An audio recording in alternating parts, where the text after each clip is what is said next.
Kung halimbawa wala ng taong tutulong sa iyo, meron pang isang natitira, meron pang isang Diyos na mas nakakaunawa ng lahat ng bagay kaysa sa kanino man tao.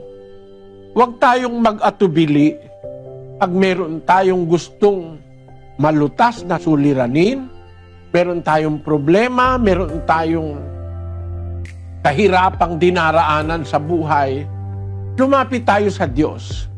At meron pong Diyos na nakikinig ng panalangin kung susunod tayo sa Kanyang mga kautusan. Wala pong bagay na mahirap para sa Diyos.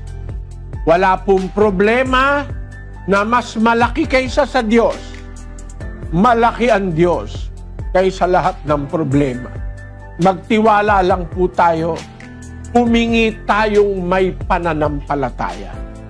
Walang pag-aalinlangan. Basahin natin ang Santiago 1:6. Ganito po ang sabi ng kasulatan. Ngunit humingi siyang may pananampalataya na walang anumang pag-aalinlangan, sapagkat yaong nag-aalinlangan ay katulad ng isang alon ng dagat na itinutulak ng hangin at ipinapadpad sa